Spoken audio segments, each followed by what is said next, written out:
বলে না যে যত দোষ নন্দ ঘোষ।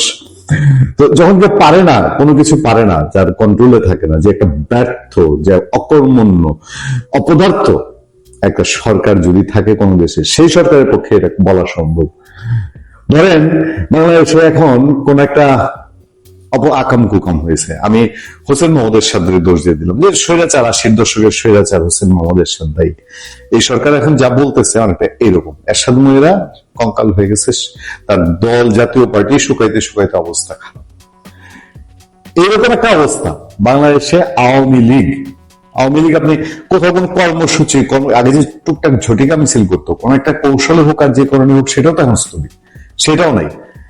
এরপরেও এখানে ওসমান হাদি পড়ে গেলেন, ওসমান হাদিকে সরিয়ে দেওয়া হলো। তারপরে যুবদলের ছেলেটাকে কারণ বাজারের পাশে ইন্দিরা রোডে, সেইখানে আধিপত্য বিস্তার বলেন আর অন্য কোনো কারণে বলেন, ফেলাই দিল, শেষ।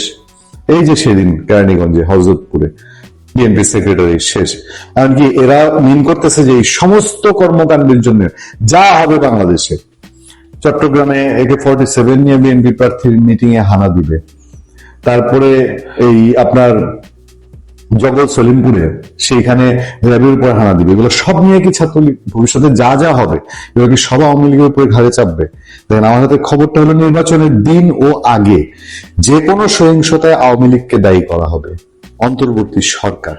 যেন তেন জায়গা থেকে কেউ যে মাইক পাইসে বক্তৃতা দিয়ে দিচ্ছে তা না।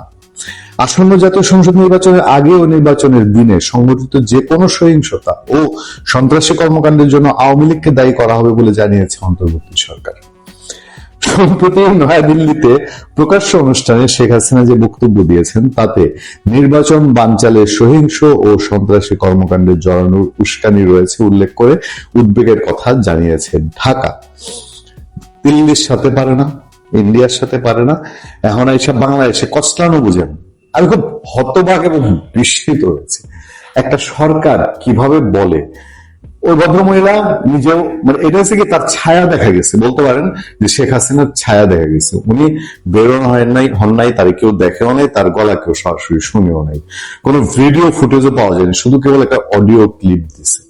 এই অডিও ক্লিপেই কি এদের মাথা খারাপ অবস্থা, আবল তাবল প্রলাপ বকা শুরু করেছে? আমি এইসব কথাবার্তা শেখ হাসিনার এই প্রেস কনফারেন্স, আমরা শেখ হাসিনা প্রেস কনফারেন্সে কি বলেছে আমরা তো প্রচার করিনি, আমরা বলছি করবো না। ভাই সরকার বাহাদুর, আপনি নির্দেশ দিচ্ছেন, আপনার নির্দেশ আমরা অক্ষরে অক্ষরে পালন করতেছি। আমাদের এইসব করার, আপনার আইন ভঙ্গ করার, আপনার নিয়ম ভঙ্গ করার কোনো ইচ্ছা নেই।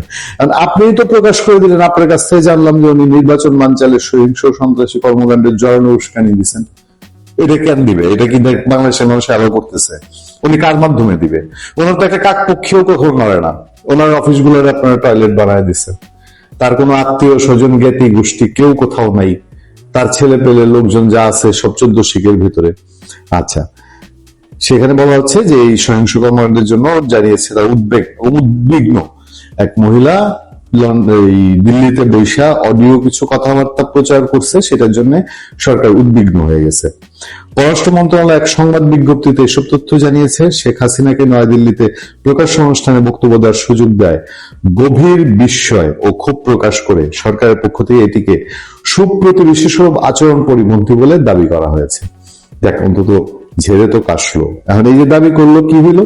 ভারত থেকে আমরা খবর পাই, ভারত এটা একদম ঝেড়া ফেলায় দেয়, ওগুলো পাত্তা দেয় না। তারা বলতেছে এই সরকার আর গুইনা 18 দিন আছে, এই 18 দিনে তারা এই সরকারের কোনো কথাবার্তা শুনবে না।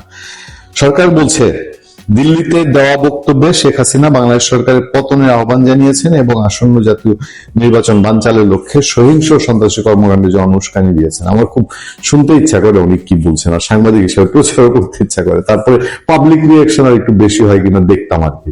যাক, উপায় তো নাই।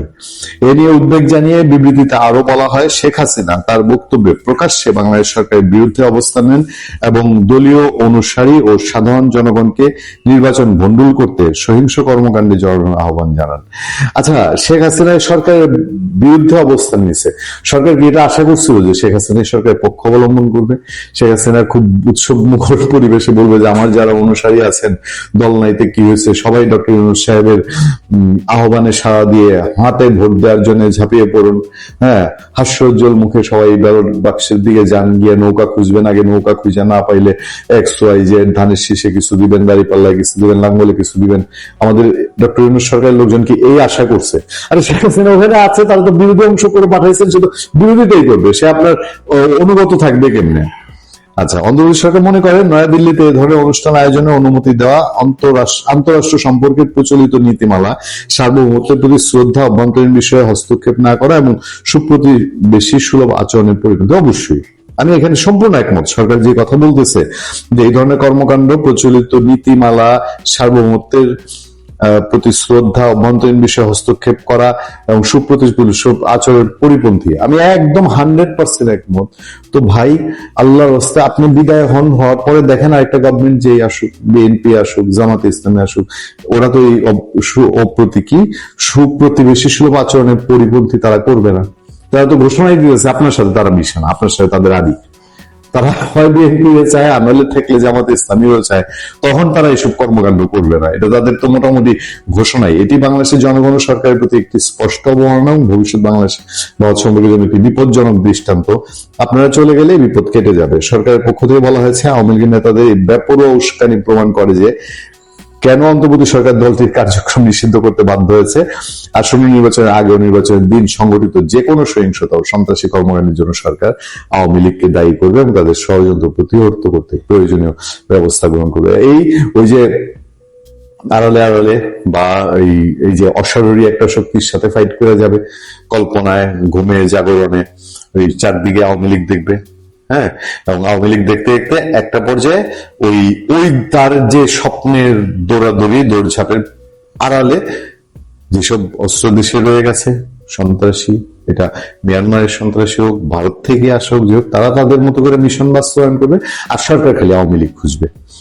শেখ হাসিনার প্রত্যাবর্তন নিয়ে সরকার বলছে, দ্বিপাক্ষিক প্রত্যর্পণ চুক্তির আওতায় শেখ হাসিনাকে দেশে ফেরত আনার জন্য বারবার অনুরোধ জানানো হলেও ভারত এখনো সেই দায়িত্ব পালন করেনি।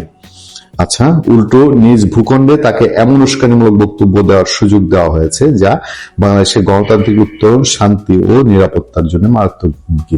আচ্ছা, হুমকি না হুমকি, আমি সেই জায়গায় যাব না। তবে এই সরকারের শেখ হাসিনা প্রত্যাবর্তন আহ্বান যে ভারত সরকার আর তোয়াক্কা করছে না এবং এটা যে ভারতের সম্পূর্ণ বিরোধী একটা অবস্থান নিয়েছে, এটা বুঝতে কি আর বাকি আছে? সরকার কেন বলে না যে আমরা তো বুঝে গেছি ভারত তাকে এমনি ফেরত দিবে না, ভালো ভালো ফেরত দিবে না? তো ওনার কাছে আর কি বিকল্প তরিকা কিছু আছে? ওনার কি ইন্টারন্যাশনাল কোনো আর আদালত আছে, ইন্টারন্যাশনাল কোনো প্ল্যাটফর্ম আছে যেখানে গিয়ে উনি বলতে পারে যে এই দেখেন আমার দেশে সে এইভাবে চিহ্নিত, তার ফাঁসি হয়েছে, তারা ভারত দেয় না? কিভাবে বলবেন?